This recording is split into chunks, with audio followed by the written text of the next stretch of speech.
Yes, people, oh, we're blessed. So I don't know if anyone remembers a couple of decades ago, I don't know, the 2000s, the 90s,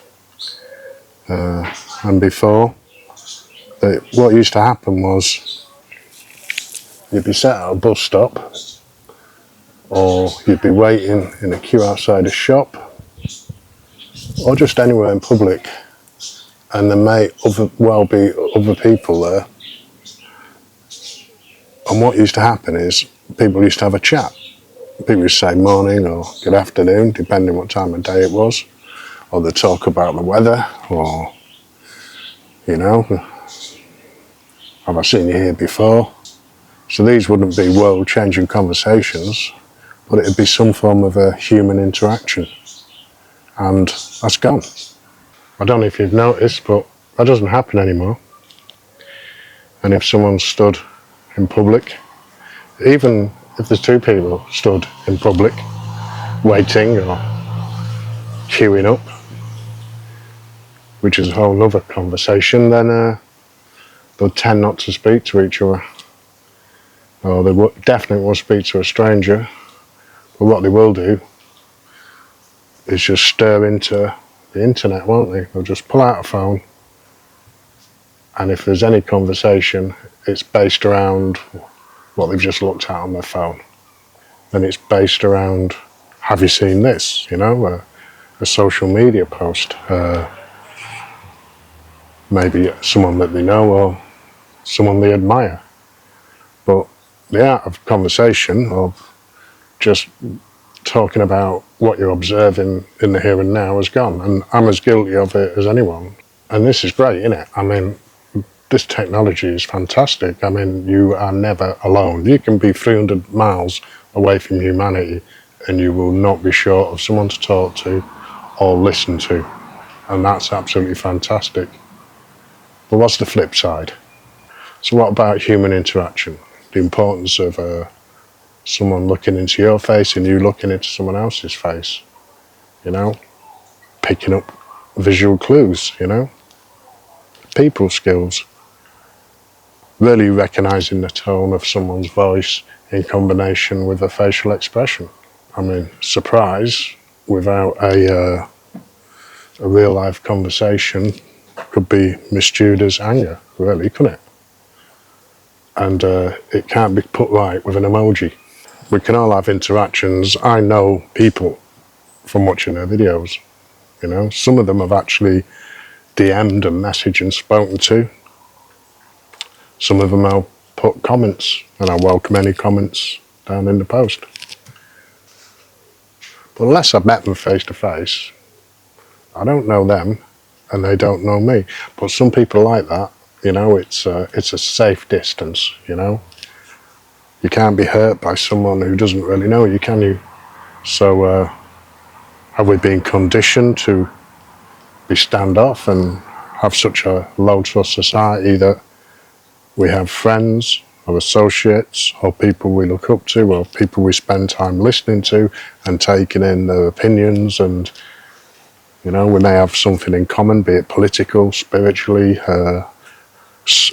involved with a sport, you know, we may have an interest in something, fishing, cars, you know, the typical man thing. But other than that, we don't know each other at all. And it's quite sad that that's taken precedence over human interaction. So why does any of this matter? Is there a reason why meeting people and speaking to people and artificial un-isolation is a problem? So there's certain things that we all know about the importance of people, being around people. And even if you've never read a Bible, it's really important that some of the lessons that we get from the Bible are followed up by the facts that it is important for human interaction. So in Genesis 2:18, right at the very, very beginning of the Bible, yeah, the Old Testament, the same book that every major faith uses, you know. It's not just the Christians who read the Old Testament. I mean, all the world religions, are spin-offs. They've all made a religion on the back of the Old Testament. The Son of God, Jesus, the Holy Spirit, and God himself. It's just that they've interpreted it different. But what they don't interpret is what God said. And God said it is not good for man to be alone. It was recognised that people need companionship. So hence God took the rib out of man and made Eve. He said it's not good to be alone. So what I'm not suggesting here is that because people don't talk to strangers that they're lonely, because your whole day can be filled with conversations. I mean, you could spend all your time with your family, your friends, your work colleagues, the people that you choose to listen to online because they, again, like I said earlier, they hold the same beliefs. But what that is missing is a vital skill. And the vital skill is A, to listen and to learn, to step outside of your comfort zone and what you know and who you know, and maybe just have a different perspective on life. And then we wonder why there's so much angst and people can't get along and there's all these troubles in the world. Well, if I was selectively to do in my life what the internet does and algorithm and match people to my current state of mind, where's the growth? There is absolutely no growth. Everything stays the same. And like the old saying goes, if there's no change, then there's no change. Hebrews 10:24-25 tells us not to give up meeting together, but to encourage one another. So yeah, speaking to a stranger, there's a lot of encouragement in that for yourself, but also it's a chance for you to encourage others. So God knows that our faith grows stronger when we spend time with other people. Not just believers, but people who've got different ideas about the world. And isolation weakens us, but fellowship strengthens us. So if you just spend time with people that you know from your faith community, from your church, that is actually going to weaken you.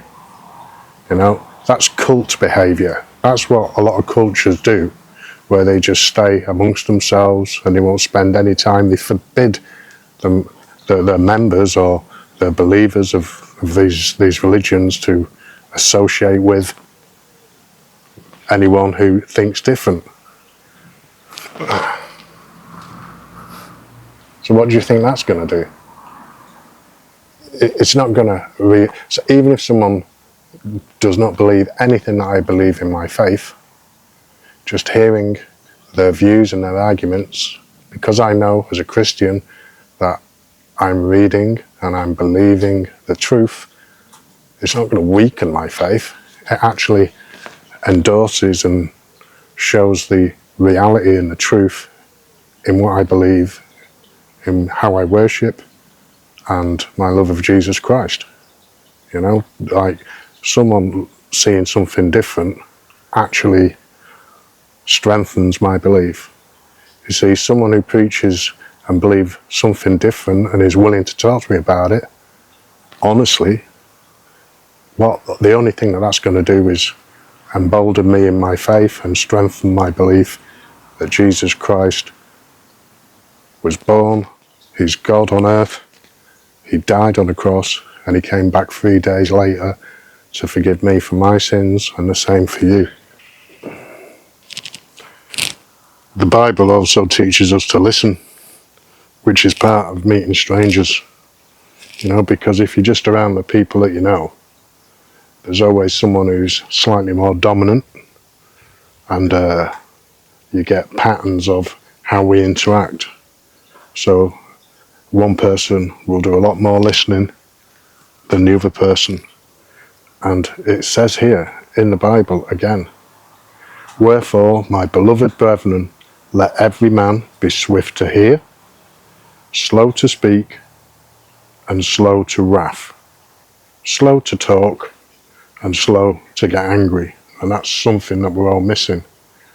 But we can control our anger, not by learning to be more tolerant, but by ensuring that the people that we speak to, the people that we listen to, all have the same opinions as us, which isn't growth. That's just control. So remember, the Lord said we should be quick to hear, listen, slow to speak, talk, and slow to wrath, anger. And that's only going to come, you're only going to develop that skill and practice and lifestyle through talking to people that you necessarily don't know, strangers. So where else in the world are we going to learn these vital lessons of interaction and tolerance? Because from what I'm seeing, with people being indoctrinated and put in the WhatsApp groups and just made to associate with people with likewise ideas, no one's learning tolerance. No one's learning to control a difference of opinion. And now we're seeing people slaughtered in the streets, we're seeing violence, we're seeing people just being ignorant, we're seeing people hating each other, and then other people making a name for themselves, talking about there's hope in hating each other. There is hope, and it's here in this book. People are finding hope, So good communication isn't only about speaking well, it's about listening with humility and understanding of others, their perspective, and what led them to land at that opinion or perspective. So Jesus summed it up when he said, love your neighbour as yourself. Matthew 22:39. So he's not talking about the guy next door. He's talking about the human neighbour. He's talking about anyone born in human form of any shape, size, age, colour, language, ethnicity, man-made religion. We've got to love them all. So the early church in Acts 2 spent time together. They shared meals, they prayed together, and they just supported each other in life. So their community reflected God's love, and it helped them grow spiritually. And that's what is going to happen if you admit Jesus is your Lord and Saviour, find a faith community, find a good Bible-believing church, spend time in prayer, spend time reading the Bible.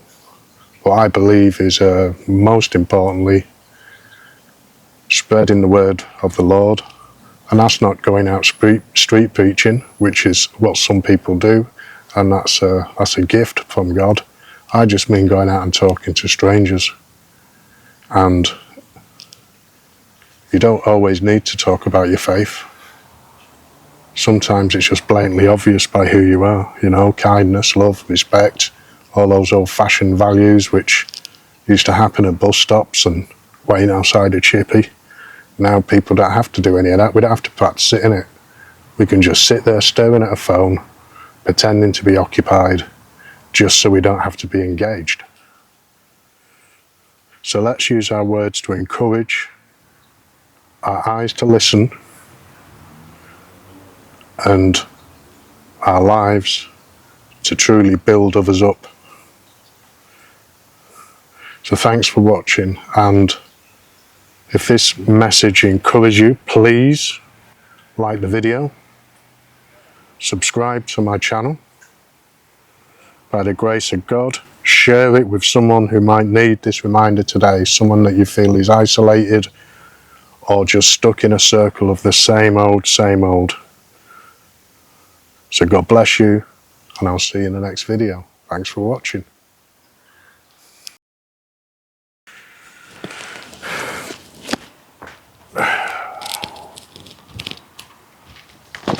Oh yes.